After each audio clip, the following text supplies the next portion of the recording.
The world held its breath as Elias Rowan stood before the Chamber of Light, a sterile cathedral of science where mortality itself was about to die. His pulse echoed against the glass walls as Dr. Soren Cade's voice trembled through the air, half God, half Father, promising eternity. Outside, cameras flashed. Nations cheered and time seemed to stop, waiting for him to step forward. But beneath the roar of celebration, Elias felt something else, a quiet terror, like standing on the edge of an endless drop. He thought of Mara Vale's smile, warm, fleeting, beautifully mortal, and wondered if he'd ever feel something pure again. As the serum touched his veins, the universe seemed to fold inward, every heartbeat stretching into forever. And in that silence a thought whispered inside him, what if forever isn't a gift at all? The world erupted in joy, parades of light and music stretching across continents. But inside Elias, silence reigned. He watched celebrations from a balcony, unable to feel what others felt. Every heartbeat echoed too perfectly, every breath too smooth, as if life had lost its edges. Mara stood beside him, smiling for cameras but whispering, "You don't look free." He couldn't answer. Somewhere deep inside, he already sensed that eternity wasn't peace. It was the beginning of absence. Weeks pass without hunger, pain, or sleep. Elias tests his pulse daily, but it never changes. Time no longer moves. It just repeats. He begins recording his thoughts, desperate to preserve the illusion of progress. In one recording, he says, "If nothing ends, does anything begin?" His voice cracks, but the machine plays it back flawlessly, forever unbroken, just like him. One night, Mara presses her hand to Elias's chest and whispers, "You feel cold." He smiles faintly, saying, "Maybe warmth belongs to those who die." She looks away, tears welling. The silence stretches between them, immortal, unbroken, endless. Outside, the city hums like a machine that forgot how to rest. The next morning, Dr. Soren Cade visits. He praises Elias's calm and calls him the proof of perfection. Elias forces a smile. When Cade leaves, Mara turns to Elias and whispers, "He doesn't see it." "See what?" Elias asks. Her voice breaks softly. "That you're already dying in ways he can't measure." Elias looks toward the rising sun, its warmth fading before it reaches him. For the first time, he wishes he could feel it burn. Decades pass without notice. Cities gleam brighter, bodies never wrinkle, and laughter sounds the same for centuries. Elias watches children who never grow, lovers who never age, wars that never truly end, because no one dies. Immortality has frozen the world into an eternal moment. At first he called it peace. Now he calls it silence. Mara paints new skylines to feel time, but every morning they look unchanged. One night she says, "Beauty without decay is just decoration." Elias nods, staring at his reflection. Ageless, perfect, lifeless. Humanity perfects itself into boredom. Disease is gone, hunger forgotten, ambition extinct. People smile politely, but their eyes are hollow. Elias lectures in Immortality institutes, teaching purpose to students who can't die, can't fail, can't change. He asks, "What is meaning without loss?" They stare blankly, waiting for an answer that no longer matters. One evening, Mara stops painting. "I can't remember the last time I cried," she says softly. Elias answers, "Maybe we've forgotten how." The silence between them feels like centuries. Outside, lightning flashes but never strikes, a storm trapped in replay. Mara whispers, "Maybe perfection is just a prettier kind of death." The world grows quieter, births slow. Children remain children. One of them, Lila, was born after immortality became law. She's 10 and will always be 10. When Elias meets her in a sterile plaza, she asks, "Why do people pretend to sleep?" He has no answer. She smiles, bright but wrong. "It's funny," she says. "You all look alive." That night, Elias dreams for the first time in decades.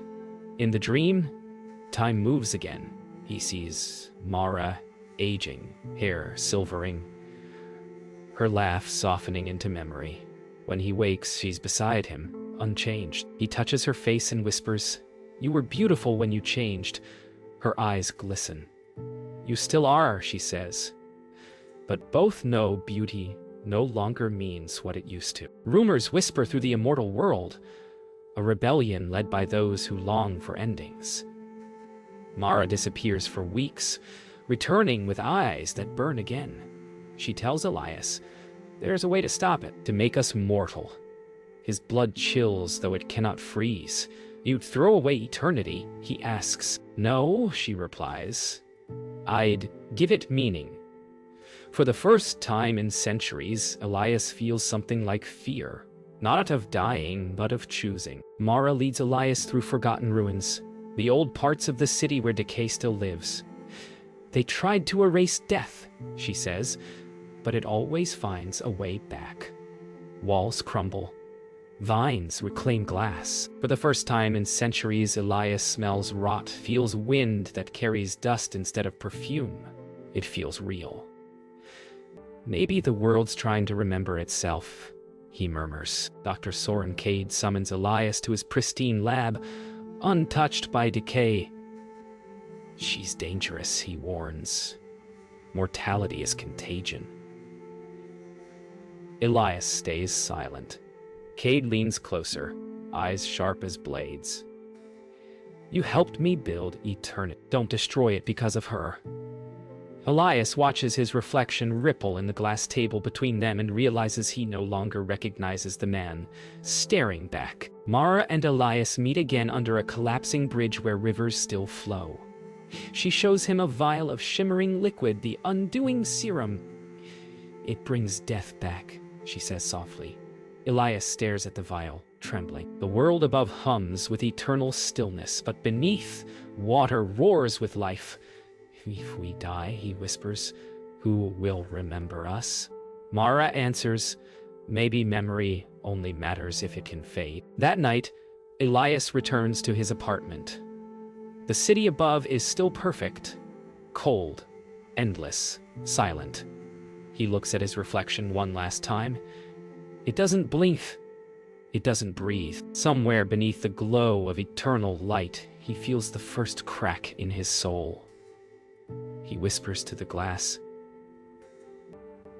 "What's the point of forever if we forget what it means to live?" The reflection doesn't answer, because it isn't alive. The rebellion spreads quietly through immortal cities. The undying begin to vanish, some by choice, others by force. Mara's voice becomes a whisper in every dark corner. "Endings are freedom, Doctor." Soren Cade answers with a new decree. Death is treason.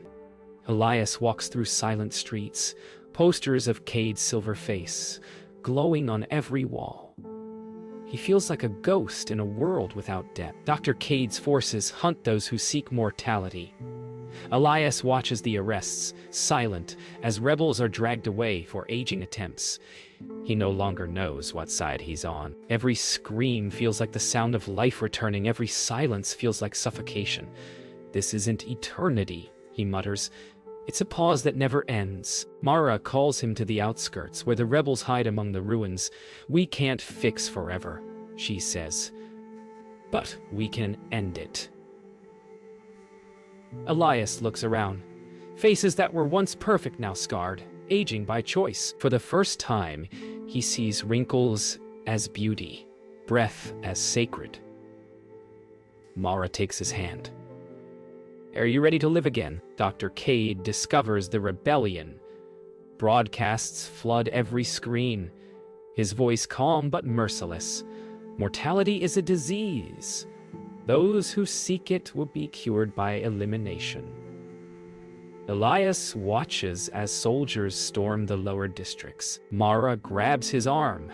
"If we don't act now, eternity will erase us." He looks at her and realizes She's the only mortal thing left in his immortal world. The rebellion's last end unfolds in a storm of shattered glass and sirens.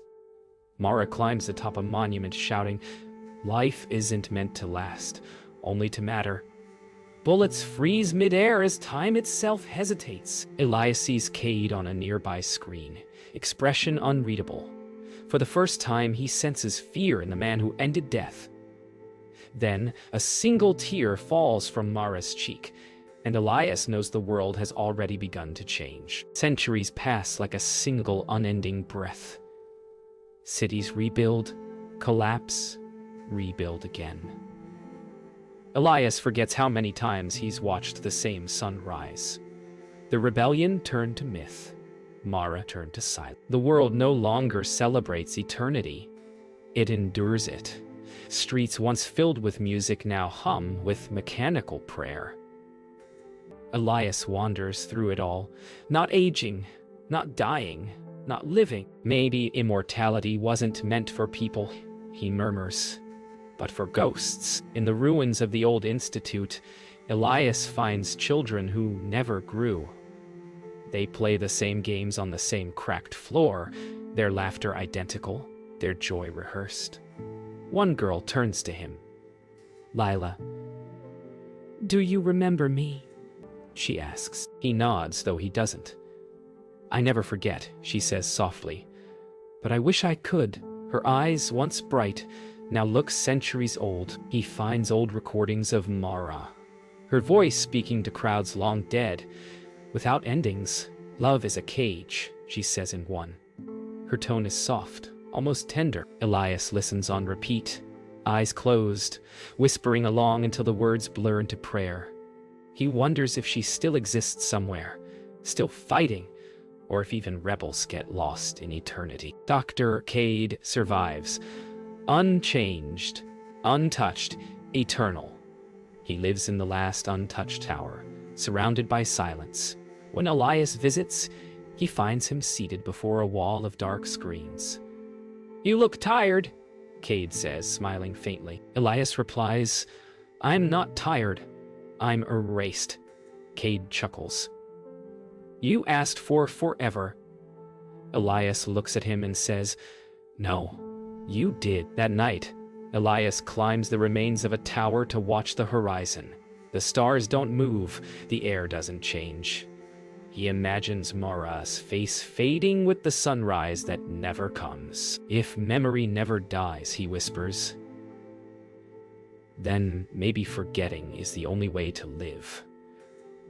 The wind doesn't answer, but somewhere deep inside him, something fragile finally begins to break. The first sign comes like a rumor, the sound of a heartbeat, real, imperfect, alive.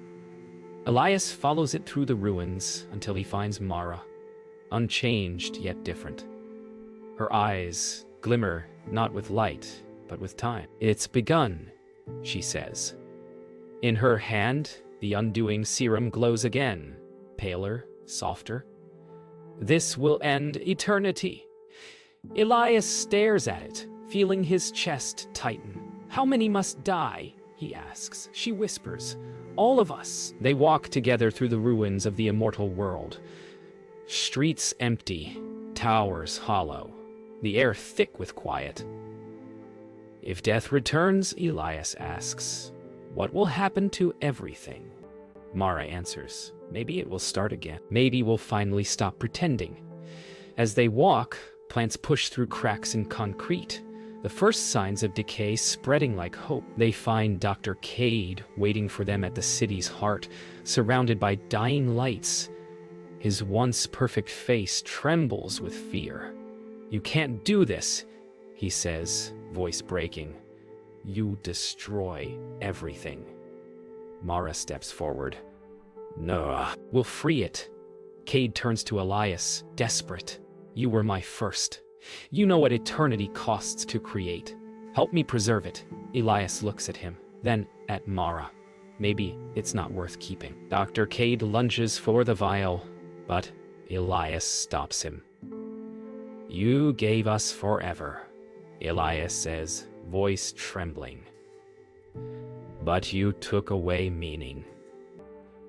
Cade's grip weakens as time catches him, his skin graying, his breath faltering. It's not supposed to end, he gasps. Elias holds him as he collapses, whispering, "That's what makes it beautiful." Cade's final breath echoes through the silent city. Mara holds the vial between them. "When this breaks," she says, "we all fade together." Elias takes her hand. "Then let's make it mean something." She smiles, the first real smile he's seen in centuries. Together, they open the vial. Light pours out, not bright, but warm, human. It washes over the city, over every immortal soul.